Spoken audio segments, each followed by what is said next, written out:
tulina issue za Musumba Kayanja ezo zirudde ebbanga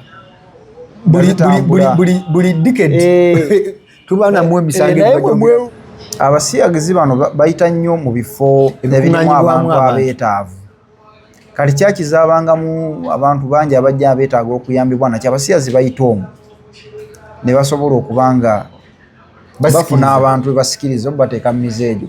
kati abaana abeekubira enduulu sayidi awo naye tebafuna buyambi mu baseeko amaaso mu masomero ago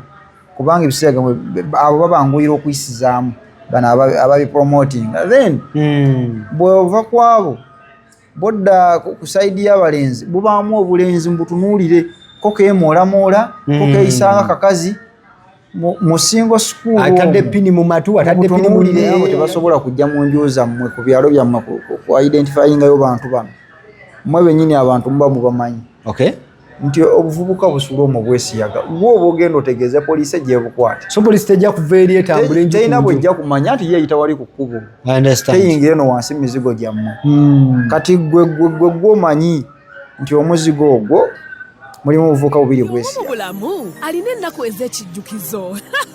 kati nno Focus TV yange bazze okufuula ennaku zo ez'ebyafaayo bakwata vidiyo n'okkuba ebifaananyi ku mikolo gamba ng'okwanjula embaga graduations okukyala bano nno tebakoma okwo aba Focus Group yange bakuguka mu kutimba bakola keeki wamu ne juice omuwoomu nga kuno bagattako okukola graphics ne branding ow'ekitongole kampuni oba bizinensi yo era basange ku kitebe kyabwe ekikulu e Kampala ku Jesco Plaza oba basange ku ofisi zaabwe awo ku Focus House Mutuba ne ku ofisi zaabwe empya ekiboga mu Town Council ku 2nd Street okuliraana Smarton Hotel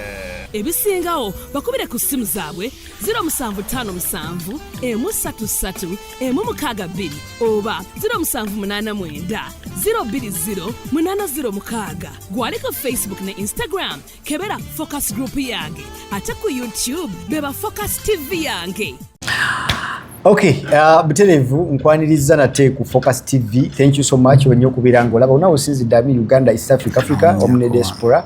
ngolaba Focus TV okola kyamanyize ade uba force no myanja era tugenda kwatunulira ku nsonga ezenjawulo. Tuli ku #no homosexuality in Uganda era tuli mu kulwanyisa embeera yonna ey'ekisiyaga embeera yonna eya muntu ow'ekikula ekimu okubeera nga obeera mu kikolwa n'omuntu ow'ekikula ekyo omukyala ku mukyala omusajja ku musajja ekyo mu buwangwa waffe tukivumirira ate era ne constitution tekikkiriza ndi ne kanso munnamateeka omukukutivu era tugenda kuba tutunula mu nsonga zino tumanye amateeka googera kuki ku byo kubanga nga Focus TV tubivumirira era twagala mu nsi yattu Uganda abaana baffe n'abazzukulu babenga basanga abantu abirigisiza mu nsi yaffe nga babikola ekyandeetedde okukola episodes zino tujja ziwanga abantu kwe kulaba nga tuddayo ku nnono tuddayo ku culture yaffe ku buwangwa bwaffe n'ennono zaffe ezigamba tuleme okubeera nga tudda mu kuwubisibwa n'abantu obaolyawo culture ezitujjamu obuzikanso neesimye okusinkana omulundi guno nsaba ombulizeko ku bantu abalayi ba Focus TV yonna gye musinza okutulaba ne tubabuuzaako ne tubeebaza gye mutuusaako engalo so nayo ne nkwebaza okumpanga akakisa okugya entunyumyamu amiina ku nsonga oba oli awo ate zina kyezongera ku society kanso wojjidde nina programu gyentambuza tuli mu kugamba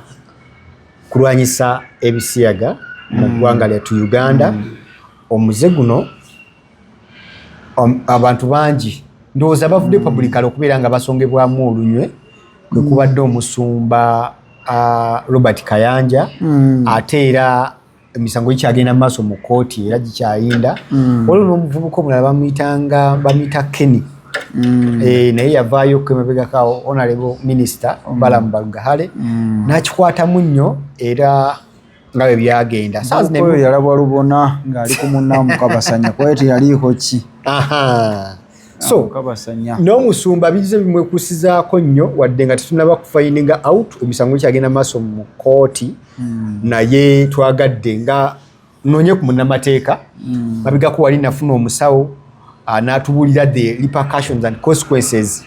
ezivaawo singa omuntu yeetaba mu bintu bino. Njagadde era nfune ku sayidi yo ey'amateeka gagamba ki ku nsonga eno era what are the possible penalties nga tumaliriza show tuzimanye. Lweyanziza kakati ekisooka etteeka eryayita mu 2023 bikyalipya Anti-Homosexuality Act of 2023 bikyalipya lyali linnyonnyola bulungi mu Uganda. Tulina etteeka eryo lyafuluma nga liwera omukwano ogw'ebikukujju wakati w'omusajja n'omusajja, wakati w'omusajja n'omukazi. Naye ne penal code tulinayo penal code yaliyo naye nga tekijjayo bulungi. Naye ne penal code tulinamu omusango bagita unnatural offences. Emisango egigwawo omuntu yagwenza ku kisolo nagwo omusango kanso musango anti unnatural offences bakola ebintu ebitali mu order kati byonna biri awo. Era obujjukira omusango gwa omwami bamuyitanga Mubiru yakabasanya abasambi b'omupiira bwe bamukwata yali avunanya bali base bamutwayinga nga bagoberera penal code nga tunafuna ineteka naye kano lyajja no specifically lyatunuulira bano bali babisiyaga. Omukazi alabye mukazi munne ababa lesbians ye n'agamba ono nga ye yamulabikira obulungi kaabe mukyala wange kyokana naye mukyala. Omusajja be bayita bagge alabye musajja munne n'agamba nze bwe nkulaba ombiguliranga mukazi. Kati yabo atandika okwemoola abo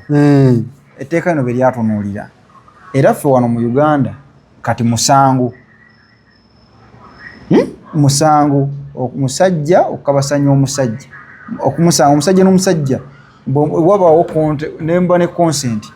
nga mukanyiza nti ffe tuli basiyazi bwe tubakwata bekapa musango okukanya kwammwe musango mukubasanga nga muli mu bisiyaga kabe nga takase muki musango.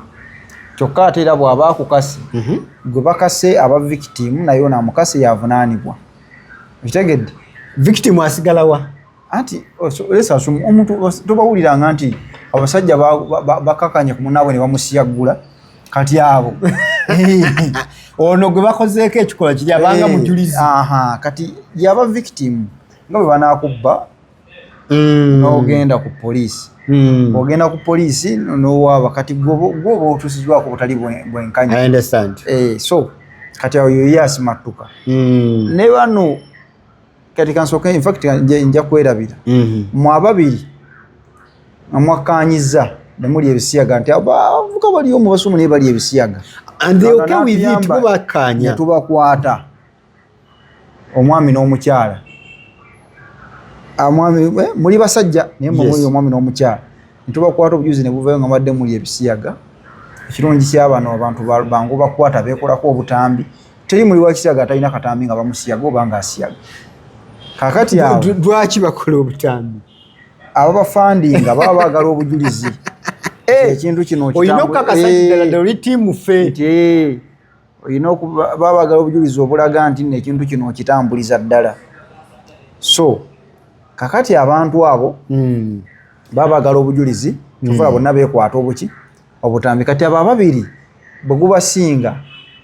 omusajja n'omusajja abadde beesiyaga omukazi n'omukazi omusango gwabwe kalabba kufammwe tubajje mu society tubawone singa kizuulwa mu ruumu eri omukazi go kali abantu vuuka abo bagenda okugira bakwata we bati n'obutambi bwamwe mubulina badde mwesiyaga. Kaakati mmwe bwe guba kamuvi mutulina kubawonabonye mu society temukyasobola kubeera mu bantu okusinziira ku tteeka ogambye 223 Anti-Homosexuality Act of 2023 bwete bwe lyalambika. Ne tuba n'abantu botera okuwulira tulina obuzibu kati mu masomero. Oli asobola okuba nga ali ku staff musomesa naye nga musiyazi n'atandika okusikiriza obwana obuto emize gy'okusiyaga egyo. Era kati oyo bw'akwatibwa oyo bwakwatibwa naye asibwa bulamu bwe bwonna abadde akola ekikolwa ekyo bwakwatibwa abadde agezaako okuddira mu bwana obuto obayigiriza ebikolwa ebyo oyo naye bwakwatibwa asibwa bulamu bwe bwonna. Ne tubaayo n'omuntu omulala aba mukulu waliwo gye tuyita aggravated homosexuality yetya eyo azise ku mwana tanneetuuka ali wansi w'emyaka 18 n'agenda n'amwekulubeesezaako mpukakana n'amwekakaatikako n'amwekakaatiko n'amusiyaga kati naye bwakwatibwa naye asibwa naye gwakufa waba wakalabba.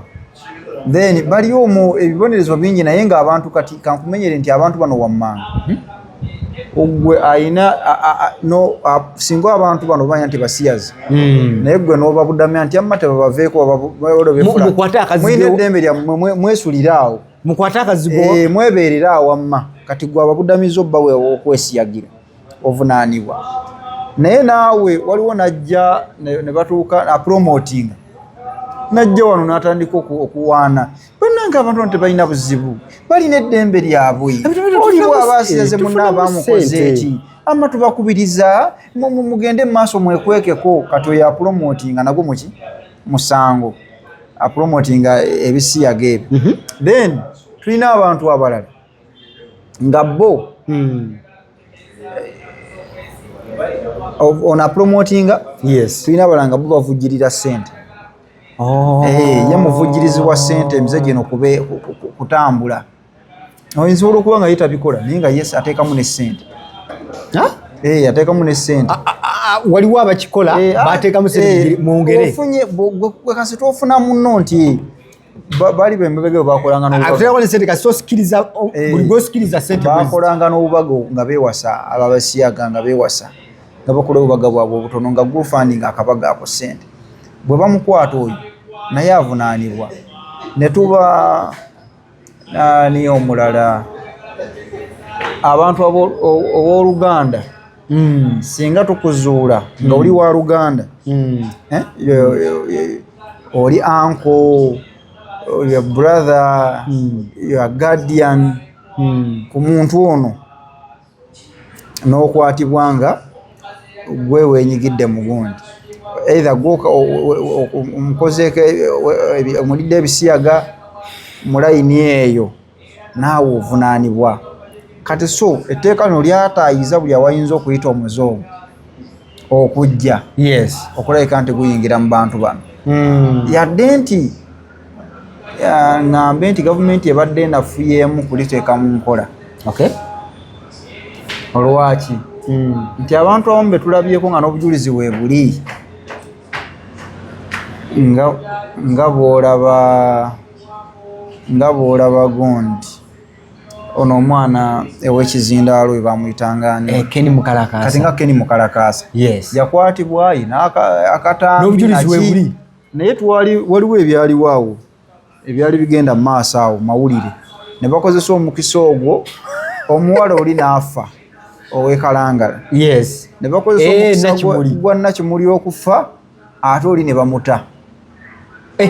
Ken ali bweru ataayaaya yateebwa mu kavuyo ako nga birowoozo babijje babitaddeko n'afudde. Kati tukyalina obuzibu obwo ng'ate obujulizi bwaliwo n'obutambi bwatambula. Then tulina issu za Musumba Kayanja ezo zirudde ebbanga buli decade tuba namwe emisango mwewuunye ebintu bino biri nnyo mu makyaki. Abasiyagizi bano bayita nnyo mu bifo ebirimu abantu abeetaavu.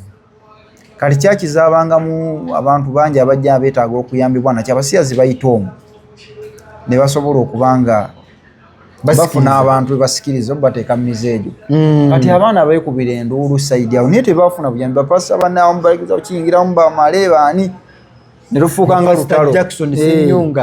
ne lufuuka nga lutalo naye maama weebuuza lwaki basonze nnyo oluki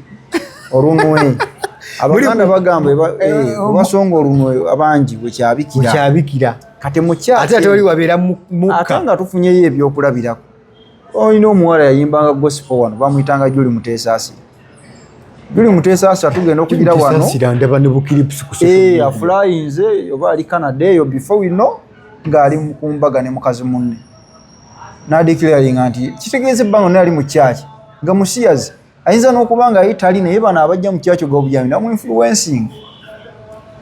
kati abamu bakyaliwa. She's proudly alina ne kutimbagano n'alaga nti tekina ayina kazi yeye mwami okitegeera. Kati ebyo bigenda mu maaso weebiri wano naye etteeka tebannaligira bulungi likwasisa yes nga bwe liteekeddwa okukola. Then nze ndowooza ate abasiyazi bano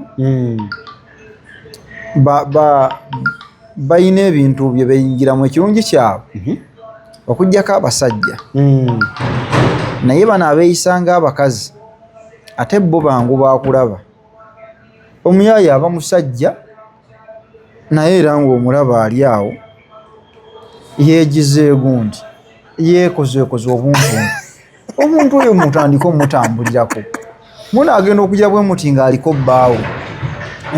kitegeera nga kyali aliko omusajja munne ye bbaawe. Abantu abo bakwatibwe bagibwe muki mu society. Ekirala abantu abalina amasomero ga single schools ng'ate abaana bali mu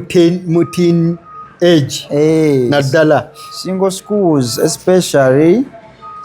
high school yes senior 1 to senior 6 mube kiini nnyo ku baana bano. Ekyana kyolaba waliwo ebyana ebiwala simanyi bitombooyo ebyo kirimu bana kitambula kigezewo kisibye balance kyo kyambalanga basajja kikola ebyo tebiridde bisiyagawoowe kibeerawo mbu kyo kyekijjama ekifunayo gwe kikwana n'amabeere waba gakola batya n'amabeere bigasibira ddala ku gundi. So kati oyo abo mubaseeko amaaso mu masomero ago kubanga ebiseega abo babanguyira okuyisizaamu bano ababipromoting. Then bw'ova kwabo bodda ku saidi y'abalenzi bubaamu obulenzi mbutunuulire ko keemoolamoola ko keeyisanga kakazi mu single school atadde pini mu matu atadde pini mu nyindo mubulaba abwemoolamoola katambula keekoza obugalo kati eddoboozi yalikyusa ayogeranga mukazi abo olw'obulungi bw'essomero n'abaana abasiga mulina abaana esatu mu 8 yes abaana 100 oyo ye mu mute. Then ekyo ng'okimaze bwe tujja ku masomero gano nga tonnatuuka kati kawansi yes wansi abaana bano mubatunuulire abazadde abantu bemulekera abaana abantu baddeyo ebisiiga biyingidde mu gundi mu ngeri nnyingi. Abazadde abakola oleka omwana ne maid n'ova ku makya n'okomawo ku ssaawa 4 ez'ekiro ng'omwana omusanze yeebase ne weebaka makya n'akeera oluzuuka bw'ati ne bamuteekateeka n'agenda ku ssomero naye n'ogenda n'omala ewiiki nnamba nga tofunyeeko ddakiika 5 namuli bize mama n'omwana naye ng'omwana obudde bwonna bubala na maid. Bamaidi nabo bangi jjukira abasiyazi bayita mu bantu beetaavu bano bamaidi bangi nga nabo si balungi. So kati abantu nga etteeka werijja liyamba naye naffe abantu twetandikireko okulwanyisa emize gino. Jenze ne neebuuza bannange abakyala nga banyuma naye omusajja ajjawo amaanyi okukakkana ku musajja munne. Abakyala nga bakyala bannamwe bagamba nti ensonga zino zinyuma nnyo ng'olina omusajja ate ogende ku mukazi munno mbumwe mubeere awo ate ngenda okulaba era agenze ku mukazi munno ate baguze biddolido. Lwaki ogenda ku kiri artificial nga waliwo ekiri nakyo onitegeera. Mukama Katonda bwe yali atonda bwe yatonda Adamu teyagamba nti Adamu katumwe Moses yatonda mukazi na musajja kakati mmwe munnange. So ebyo abantu babigenderere betunuulire nnyo n'abantu abajja twagala abaana tubawe basale tubasomese abantu abo batunuulire nnyo nti akasente temufaayo abaana tugenda ffe bagira basomesa abantu abo batunuulire nnyo ebiseera ebisinga emize gino omwo mwegikoze eki mwegiyitira ogenda okulaba omwana tokyamutegeera omwana yeeyisa bulala ate muze okasita gukwata tokyagujja mwana ate ng'eggwanga lyonna bane tukkirize tugaane tulina ennono zaffe wano yadde obuwangwa n'ennono abantu bajja ne bakoppa naye ne bwe tulikoppa tutya tetulifuuka bazungu. Very true. Abazungu abo bo ate nabo amawanga agamu gabigaana naye obwononefu obusinga buveeyo kakati bo obwononefu bwabwe buveeyo si buli kibajja okuleeta ni bamugenda kukyembuleesinga. I understand. Mulimu bye mulina okugaana yeffe baani nti affe enkola yaffe bweti ne bweti ekimu mu bigaana eddiini zonna teriyo ddiini eragira musajja na musajja kwewasa yadde omukazi n'omukazi naye mu bazungu abagwenyufu nalabangayo munnaddiini ng'agatta omusajja n'omusajja ne neebuuza nga bwe yakiraba mu bayibuli wa oyitegeera kuba ne bayibuli egamba omwana kyeyavanga aleka maama w'ekitaawe ne nnyina n'agenda yali agenda kufunayo musajja munne omwana ava wa kitaawe ne nnyina agenda afuna oyo gw'anaawangaala naye omuwala agenda afuna omusajja omusajja agenda afuna omwana ow'obuwala bakole famire bazaale okitegeera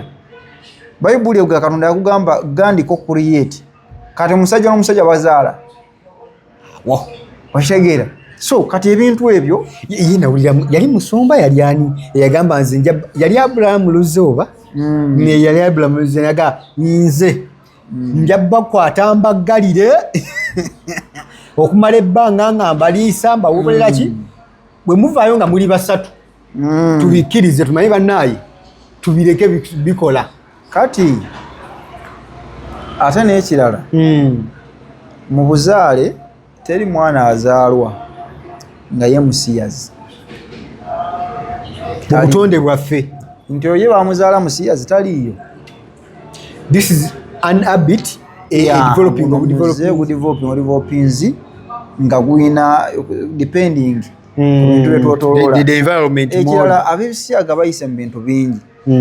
abakyala amanyanga for example abantu mwegerereze muteerako abaana katuni ennaku naye temwekkanya katuni gwe muteerako baana ebyo byonna obuloboozi nga byonna babiyiseemu bakola katuni nga mulimu akasajja n'akasajja naye nga akasajja kano bakayita shi akala bakayita hi nga kano bakayita hi ne kano kayita shi katuni atandika okupreparinga omwana ono nti newulira ne musajja katuni akasajja naye nga bakayita shi ne kakatuni akasajja akalala nga bakayita hi inakusensi bombi busajja naye nga bweyisanga akaami n'akakyala batandika omwana ono bebi wa myezi 6 batandika okukimuteeka mu bwongo ng'omusuuliddewo katuni ogenza oli eri okola mirimu okola ki bamuteekateeka nti ate kirina buzibu amaani can love amaani kati ebyo byonna tubikole ki byonna tubyetegereze si birungi ate nga bikyatambula bikyali mu community yaffe ngerigisankuuli onoogenda okugiraba oti omwana agenda okutuuka mu myaka 5 ng'omwana tomutegeera naye nga gwe omu ku baali bayambako ekintu ekyo okumudevelopinga nga gwe okwatanga bukwasi katuni omwana alabe naye nga tomanyi byakola ki byalaba kati olaba abasiyazi batadde buli omu ssente kazibe firimu zino ez'abakulu abatera okuwakinga muvi temubiraba era bagulamu kasiini ne bakolagayo omusajja ng'ali ku musajja munne amwagala bamanyi firimu ezo zitambula across very true naye bagezaako balaga nti kiri okay tekirina buzibu omusajja asobola okwagala musajja munne olumu firimu ezo ziraba otudde